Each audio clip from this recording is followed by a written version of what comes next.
Welcome to the spine-chilling tale of Isabella, the haunted doll. Prepare for an unforgettable journey into the supernatural. The storm rolled in like a living thing, devouring the stars and drowning the village of Ravenwood in darkness. In the heart of the chaos stood an abandoned toy shop, its rotting walls whispering secrets to the howling wind. Among the forgotten trinkets and broken marionettes sat a doll, pristine, untouched by time. Her porcelain skin gleamed in the faint lightning flashes, her jet-black braids resting neatly against her crimson Victorian dress. But it was her eyes, deep blue and unnervingly alive, that seemed to follow the storm, as if she were waiting for something, or someone. And that night, she finally found them. In the quiet village of Ravenwood, nestled between misty hills, stood an old toy shop that had long since been abandoned. Its windows were cracked, its wooden sign swinging eerily in the wind. The shopkeeper, a man named Elias, vanished without a trace 20 years ago, leaving behind his wares, including an unusual doll that sat on the counter. The doll, named Isabella, had porcelain skin so pale it seemed to glow in the moonlight.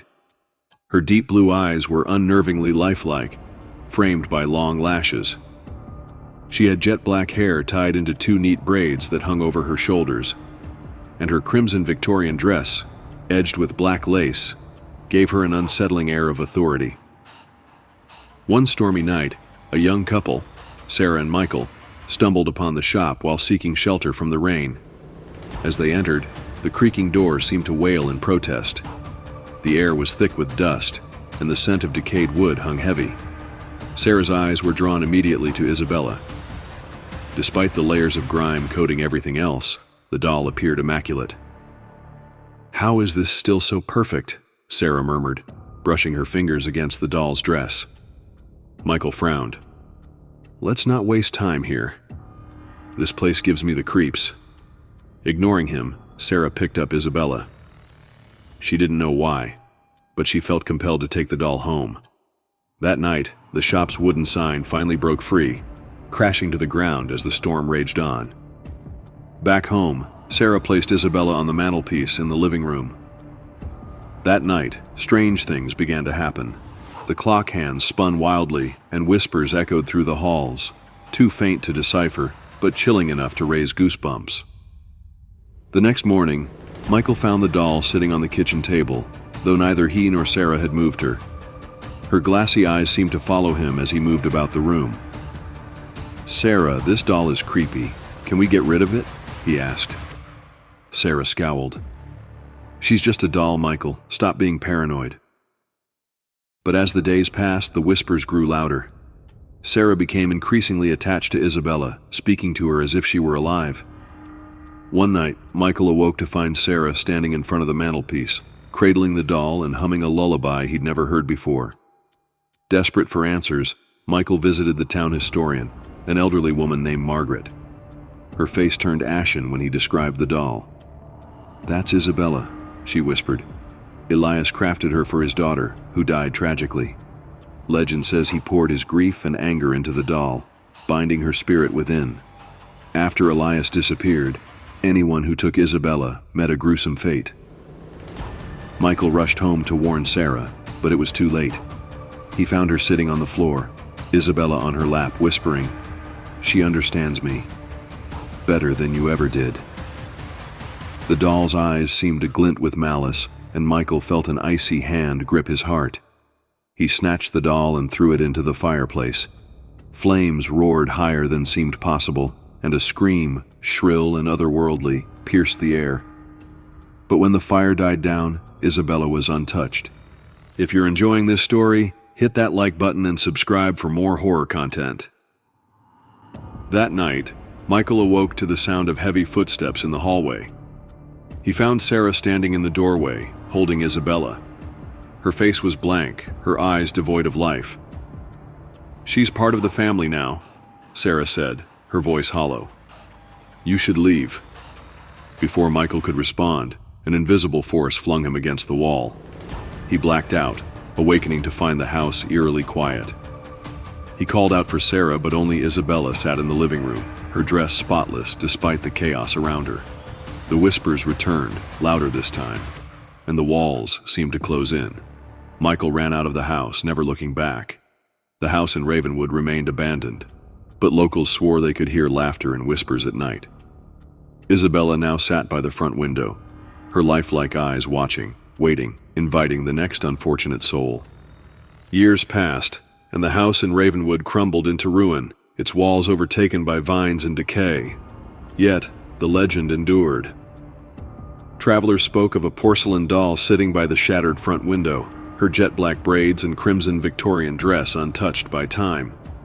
Those who dared to approach swore her deep blue eyes followed them, glinting with something that felt too alive, too aware. Few ventured close, and none who took her home were ever seen again. And so, Isabella waited, patient and eternal, for the next soul to fall under her spell. Because some dolls are not meant to be played with. They play with you. Some say the doll was a vessel, a gateway for something far darker than mere grief. Others believe she was cursed by Elias's own anguish, destined to ensnare anyone drawn to her lifelike beauty. But the truth was far more chilling. Isabella wasn't waiting to be found, she was choosing. And as long as curiosity, desperation, or greed existed in the hearts of humankind, she would always find her next victim. For in the depths of her deep blue eyes lay a secret far older than the village itself, a promise that no one who crossed her path would ever escape her grasp. Isabella was not forgotten, nor abandoned. She was eternal, and her story had only just begun. What do you think happened to Isabella?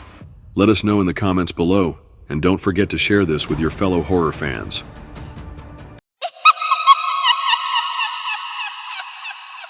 They say some objects carry memories of the past. But what if those memories refuse to stay quiet? What if they claw their way into the present, taking on a life of their own? Tonight I'll tell you a story about a doll named Anna. A doll so innocent in appearance, yet so twisted in essence, it leaves fear in the hearts of all who meet her. But this isn't just a story, it's a warning. Because once you hear her name, Anna might just find you. There's a peculiar chill that creeps down your spine when you step into a room filled with relics of the past. Today we venture into a tale as eerie as it is real, a story of a doll named Anna, whose presence defies the logic of the living. Sit tight, for what you're about to hear isn't just a tale of horror, it's the stuff of nightmares. Anna was an innocent-looking doll, dressed in a vintage blue gown with lace trim, her porcelain face painted with the care of a bygone era.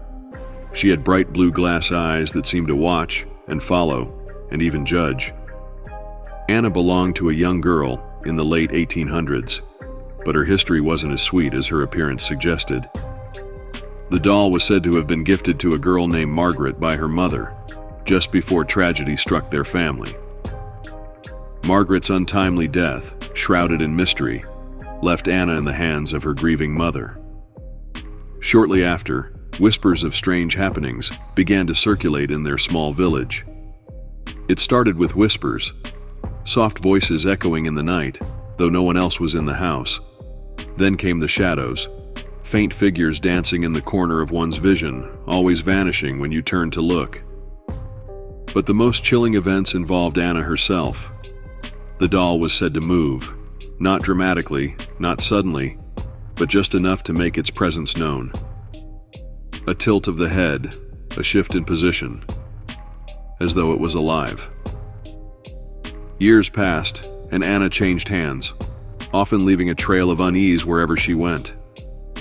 Families that owned her reported sleepless nights, bouts of inexplicable fear, and even accidents that seemed to defy coincidence. Yet Anna was always pristine, untouched by time, as though she was preserved by something unnatural. In the 1990s, Anna came into the possession of a collector of haunted artifacts, who decided to investigate her origins. They brought in psychics, historians, and even skeptics to analyze the doll. The results were chilling. Every psychic reported the same sensation. Anna wasn't just haunted. She was a vessel, a container for something far older and more malevolent than anyone imagined. One investigator dared to touch Anna without permission, That very night, he awoke to the sensation of hands choking him. He survived but left the project immediately, claiming the doll's gaze haunted him in his dreams. The others tried to cleanse Anna, but their efforts only seemed to anger whatever resided within her. Today, Anna resides in a locked glass case, sealed with protective symbols.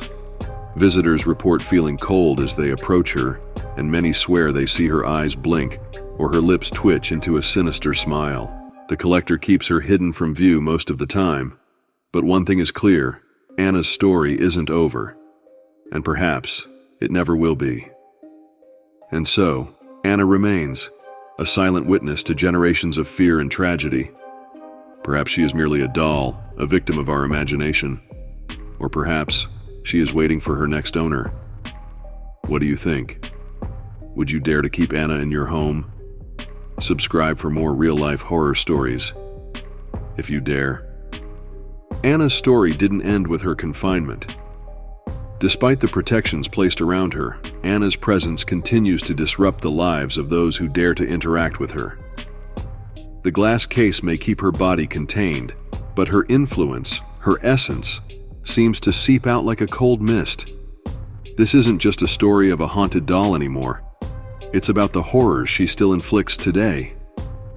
The collector who now owns Anna, a man named Henry, claims to have experienced a series of escalating nightmares since her arrival. Each night, he dreams of a young girl standing in his room. Her pale skin is marred by cracks, her blue eyes unblinking, and in her hands is Anna. The dreams always end the same. The girl smiles, whispers something he can't understand, and the room plunges into darkness. Visitors to Henry's home report experiencing strange sensations near Anna's case. Some claim to hear faint giggling, while others feel as though invisible hands are pulling at their clothing. One particularly skeptical guest mocked the doll, only to collapse moments later, clutching his chest. He swore he felt a sharp stabbing pain, as if something was trying to claw its way into his heart. Then, there are the stories of those who come too close to Anna. A woman who touched the case on a dare reported seeing Anna in her dreams every night afterward. In the dreams, Anna would sit on her bed staring. The woman claimed that no matter what she did, cover her face, scream, or try to wake up, Anna was always there. The dreams only stopped when the woman burned every photo she had taken of the doll. In desperation, Henry invited a renowned paranormal investigator to cleanse his home. The investigator arrived with confidence, armed with tools of the trade, sage, holy water, and relics. But within minutes of beginning the ritual, something went terribly wrong. The investigator screamed, clutching his head, as the room filled with a deafening hum. He later described the sensation as 1,000 voices screaming in unison, all of them angry. Desperate for answers, Henry delved deeper into Anna's past. Through old records, he discovered that Anna wasn't just a doll for a grieving child.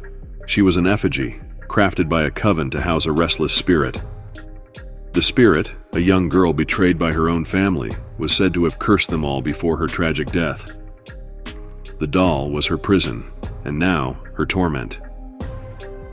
Despite knowing Anna's origins, Henry was at a loss. The activity only grew worse. Lights flickered, objects shattered without cause, and whispers echoed through the house at all hours. A neighbor reported seeing a shadowy figure in Henry's window one night, a small figure holding something in its hands. Henry was out of town when it happened. Henry is now terrified to live in his own home. He's tried selling Anna, even giving her away, but every time she somehow returns. On one occasion, the doll reappeared on his doorstep, her glass case shattered. He no longer knows what to do, but he does know one thing: Anna won't let him go. And perhaps she won't let anyone else go, either. So, what would you do if Anna entered your life? Could you resist her pull? Or would you become just another chapter in her never-ending story? Be careful what you bring into your home, because some things can never leave. Thank you for watching, but beware. Anna's story is not just a tale, it's a warning.